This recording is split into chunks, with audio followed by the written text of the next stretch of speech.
Grupet kriminale shqiptare nuk shkuan në Amerikën Latine vetëm për të blerë kokainë. Ato ndërtuan në Ekuador një sistem që kombinonte kompanitë e eksportit, lidhjet lokale dhe aksesin në portet e Guayaquilit për siguruar furnizimin dhe transportin e drogës drejt Evropës. 3 faktor favorizuan shtrirjen e mafias shqiptare dhe grupeve të tjera ballkanike në Ekuador: dobësia institucionale dhe korrupsioni në agjencitë e kontrollit, ekonomia e dollarizuar dhe rritja e prodhimit të kokainës në Amerikën Latine, paralelisht me kërkesën në Europë. Tregu evropian i kokainës është katërfishuar gjatë 15 viteve të fundit, ndërsa Amerika Latine prodhon sot më shumë se 2 e sasisë së një dekade më parë. Sipas shifrave të OKB-s të cituara në material, kultivimi i kokës në Kolumbi është trefishuar dhe prodhimi ka arritur në rreth 3.000 tonë në vit. Pikërisht në këtë treg në zgjerim hyn edhe grupet shqiptare. Shqiptarët e parë mbërritën në Ekuador rreth vitit 2009. Në fazën fillestare, ata ndiqnin direktivat e mafias kalabreze Ndrangheta, e cila kërkonte akses të drejtpërdrejtë te kokaina kolumbiane për shpërndarjen e saj në Europë. Guayaquil u kthye në pikën kryesore të këtij operacioni.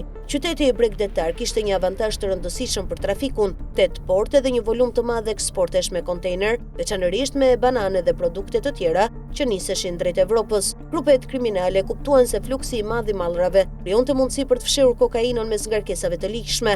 Në atë periudhë, autoritetet ekuadoriane kishin përqendruar vëmendjen kryesisht te droga që transportohej përmes plazheve dhe porteve të vogla të Manabit dhe Esmeraldas, me motoskafe drejt Amerikës Qendrore dhe Shteteve të Bashkuara. Karteli i Sinaloa dominonte këtë rrugë, ndërsa banda ekuadoriane Los Choneros siguronte transportin dhe logjistikën brenda vendit. Shqiptarët po ndërtonin ndërkohë një korridor tjetër me destinacion tregun evropian. Në këtë periudhë shfaqen edhe disa prej emrave shqiptar të përmendur në material. Arbër Çekaj rriti në Guayaquil dhe themeloi një kompani për eksportin e bananeve. Sipas materialit, kompania përdorei për fshehjen e narkotikëve në ngarkesa detare, ndërsa Çekaj vepronte si përfaqësues i Ndrangetas italiane. Rreth së njëjtës periudhë, rriti në Ekuador edhe Dritan Gjika, i përshkruar në material si një figurë e rëndësishme e mafias shqiptare. Në vitin 2012 mbërriti Dritan Rexhepi, i cili identifikohet në material si një nga drejtuesit pionier të organizatës kriminale transnacionale, kompania Bello. Prania e shqiptarëve nuk mbeti e përkohshme.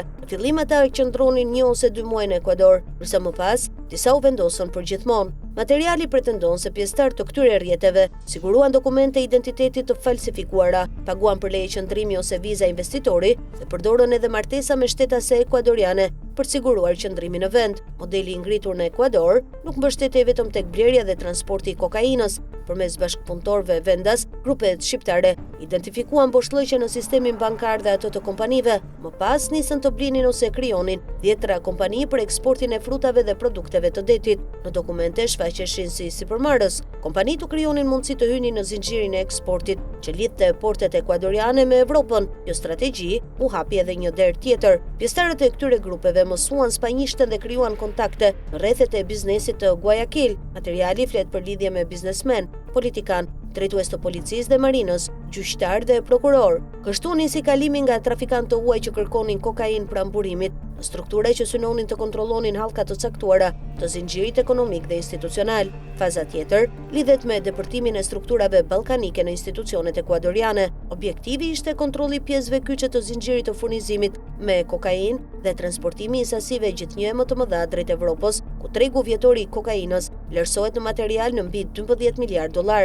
Fitimet nga trafiku krijuan mundësi që këto struktura të hynin edhe në aktivitete të tjera kriminale, përfshirë minierat e paligjshme të arit. Sipas vlerësimeve zyrtare të cituara në material dhe të përmendura edhe nga presidenti ekuadorian Daniel Noboa, ekonomitë kriminale në Ekuador gjenerojnë rreth 26 miliard dollar të ardhura, ekuivalente me afërsisht 20% të prodhimit të brendshëm bruto. Rritja e ekonomisë kriminale u shoqërua me përkeqësimin e situatës së sigurisë. Rreth 50 banda veprojnë aktualisht në Ekuador. Shumë prej tyre ofrojnë shërbime për ruajtjen dhe transportin e kokainës për organizata të ndryshme kriminale, nga grupet ballkanike te kartelet Sinaloa dhe Jalisco New Generation. Përplasjet për territorin dhe kontrollin e korridoreve të drogës kanë ushqyer dhunën. Në janar 2024, qeveria ekuadoriane shpalli gjendjen e luftës kundër grupeve kriminale. Shifrat e sigurisë tregojnë për masat e krizës. Sipas të dhënave të cituara në material, norma e vrasjeve u rrit nga 6 në 50.9 vdekje të dhunshme për 100.000 banor gjatë periudhës 2019-2025, shkruan Dialogo Politico. Brenda pak vitesh, Ekuadori u përball me një krizë sigurie të lidhur me luftën mes bandave dhe ekonominë e trafikut të drogës. Përballë situatës, Shtetet e Bashkuara dhe Bashkimi Evropian kanë rritur bashkëpunimin me autoritetet ekuadoriane, PEA është përqendruar tek trajnimi, programet sociale dhe shkëmbimi i inteligjencës, ndërsa SBA ka vijuar mbështetje me pajisje, infrastrukturë dhe informacion për agjencitë ligjzbatuese. Megjithatë, sipas materialit, autoritetet ekuadoriane vazhdojnë të mbështeten kryesisht e reagimi policor dhe ushtarak, ndërsa nuk kanë arritur të rimarrin kontrollin e territoreve ku veprojnë strukturat kriminale. Historia që nisi rreth 2009-s me mbërritjen e shqiptarëve të parë në Ekuador, nuk mbeti te blerja dhe transportimi i disa ngarkesave me kokainë. Rrjeti kaloi nga bashkëpunimi me Ndrangetan te kompanitë e bananeve, nga portet e Guayaquilit e lidhjet me aktor vendas dhe nga blerja e kokainës te kontrolli i hallkave që mundsojnë transportimin e saj drejt Evropës. Ekuadori u kthye kështu në një bazë të rëndësishme të operacioneve të grupeve kriminale shqiptare në Amerikën Latine, duke i vendosur ato pranë burimit të kokainës dhe porteve, prej nga droga me rrugën drejt tregut evropian.